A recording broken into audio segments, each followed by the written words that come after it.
नमस्कार। उनके दिल में हर हर महादेव बम बम बोले हैं, खूब तालियां बजी हैं, रैली या पर्दे पर जब जब बोले हैं। पर्दे पर खलनायक भी बने हैं मगर असल में सज्जन हैं। यूपी बिहार के लिए वही मिथुन चक्रवर्ती, वही अमिताभ बच्चन हैं। घर जौनपुरी है, शोहरत भोजपुरी है और सांसदी गोरखपुरी है। आज टीवी 9 के स्टूडियो में वो आ रहे हैं खुद। आज का शो बहुत है अद्भुत। आप शायद पहचान गए होंगे, पहचान तो गए होंगे आप सभी लोग। हमारे आज के मेहमान को जोरदार तालियों से स्वागत करिए। भोजपुरी सुपरस्टार, हिंदी सिनेमा के बेहतरीन कलाकार, गोरखपुर से बीजेपी के सांसद भगवा लहराना है, जिनका मिशन टीवी 9 के स्टूडियो में आ चुके हैं, रवि किशन। जोरदार तालियां हो जाए। नमस्कार नमस्कार नमस्कार, कैसे हैं आप लोग? नमस्कार। वाह रवि जी, स्वागत है आपका। ना बढ़िया, स्वागत है। कैसे हैं आप लोग? यही कहूंगा, सर्वे भी तू सर्वा भी तू, सर्वे भी तू सर्वा भी तू, जीवन भी तू मृत्यु भी तू, दाता तू विधाता तू, देता तू लेता तू, सत्य तू असत्य हम, भगवान तू मनुष्य हम, शिव तू, सुंदर तू, शक्ति तू। दोनों हाथ उठा के बोलिए नमः पार्वती पते हारा हारा महादेव। भारत माता की, भारत माता की, वंदे वंदे।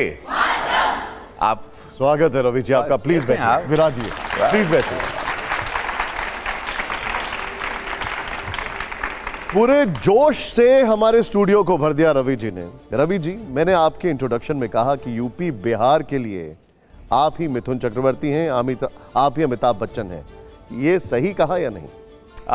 ये तो पता नहीं, लेकिन टीवी 9 के अमिताभ बच्चन मुझे आप लगते हैं। अरे मैं पता नहीं, हाँ लोग ऐसा नाम देते हैं, बट 700 फिल्म की ये जनता ने नाम दिया मुझे।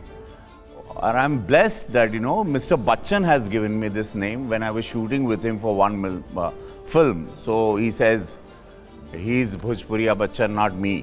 So वहाँ से ये शुरुआत हो गई। तो ये सब शिव कृपा, I don't know the rest, but हाँ ये चलता गया काफिला। मैं मेहनत करता गया और ऐसे सब तमके मुझे मिलते गए। और ये देश की जनता ने मुझे हर भाषा में, हर जिले में, हर प्रदेश में एक एक तमका दिया। wherever I went, whichever language I went to shoot film, जहाँ भी हम गए शूटिंग करने, वहाँ की जनता ने मुझे बहुत प्रेम दिया और दिल से अपनाया। पॉलिटिकल सवाल तो मैं आपसे पूछूंगा, लेकिन एक चीज हम सब जानना चाहते हैं कि जौनपुर में टूटी फूटी साइकिल में चलने वाला, मिट्टी के घर में रहने वाला, फटे पुराने कपड़े पहनने वाला रविंद्र श्याम नारायण शुक्ला इतना बड़ा स्टार कैसे बन गया? क्या बात है, बड़ा अच्छा भाई, टीवी 9 ने अच्छा रिसर्च किया। मैं एक प्रीस्ट का लड़का रहा और मिट्टी का घर, डेफिनेटली टूटी हुई साइकिल जो रस्सी से बंधी हुई रहती थी, और अध्यात्म और ज्ञान पापा का दिया हुआ, ये बहुत बड़ी शक्ति थी मेरे पास, वो ऊर्जा थी। तो मेरी पूंजी वो थी और वो शक्ति ने ही मुझे, और ईमानदारी चूँकि उनके पास जो था उन्होंने दिया, और वो मुझे एक चीज़ तो मैंने डिसाइड कर लिया था कि अननोन मौत नहीं मरना है। मैं जहाँ पे आप लोग सोच लेते हैं कि मैं अनजान मौत, आप सब लोग यूथ हैं, यंग हैं, and all of them also must have decided. हमारी जो 5 नारी शक्तियाँ यहाँ ताकतवर बैठी हैं, जो कि कुछ ही समय में मेरी ड्रिलिंग होने वाली, यहाँ ख़तरनाक टाइप की। सो जहाँ आप लोग सोच लेते हैं कि अनजान मौत नहीं मरना है, मैं धरती पर हर व्यक्ति कोई ना कोई काम करने आया है। आप लोग सब लोग ऐसे ही पैदा नहीं हो गए, सबके एक रीजंस हैं, और वो रीजंस अगर आप तलाशते हो और सोचते हो कि मैं जिस दिन मेरी मृत्यु हो, मरना सबको है, लेकिन मुझे लोग जाने, मेरे पड़ोस के, मेरे बिल्डिंग के, मेरे एरिया के, मेरी कॉलोनी, ज़िले के, मेरे देश के, तब आप लोग एक सार्थक ज़िंदगी होती है, जो कंप्लीट एक साइकिल करके ऊपर जाते हो। बिकॉज सब लोग, जितने आप लोग यहाँ बैठे हैं और जितने मुझे पूरे देश में सुन रहे हैं इस वक्त, सब लोग किसी न किसी कारण से धरती पर आए हैं।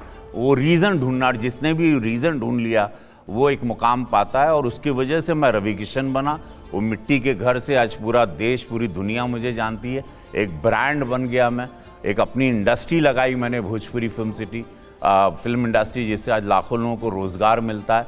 तो यही सोच थी, यही ऊर्जा थी कि मुझे अनजान मौत नहीं मरना है, और मैं किसी रीज़न से आया हूँ। मैंने शिव का दामन थामा और शिव ने मुझे शक्ति दी, और मेरे साथ हमेशा शिव चलते हैं, और वही मेरी।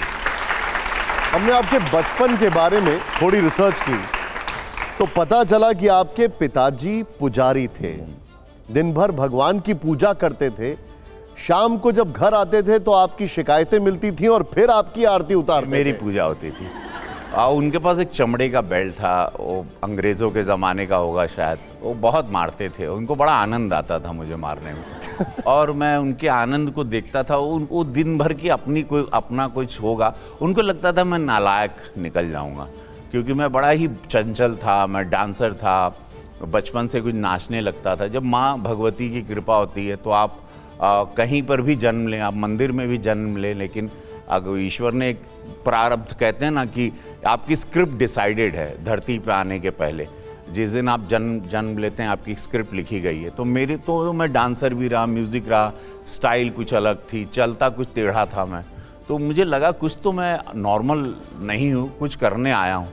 और वो उनको अजीब लगता था कि ये मेरे घर में प्रीस्ट हो सकता है या किसान हो सकता है, सरकारी नौकरी करेगा, why is behaving like this. थोड़ा सा उनको लगता था नालायक है, उनको लगता था कि कुछ गलत रास्ते ना चला जाऊं, गलत संगत ना हो, तो वो मारते थे। और उस टाइम पे 80s 90s में मारने का प्रचलन माता पिता को था कि मारो तो ही ठीक होंगे। तो अब बदला है, अब माता पिता लोग नहीं मारते हैं, बिकॉज मारने से कुछ बदलता नहीं है। लेकिन क्या ये अफवाह है कि आपने बचपन में इतनी मार खाई कि आपने फैसला किया कि बड़ा होके हीरो बनूंगा और विलन को मारूंगा? नहीं, मतलब इतना था कि उसी मार के डर के मुझे एक दिन लगा मेरी माताजी को कि ये शायद मर ही जाएगा मार खा खा के।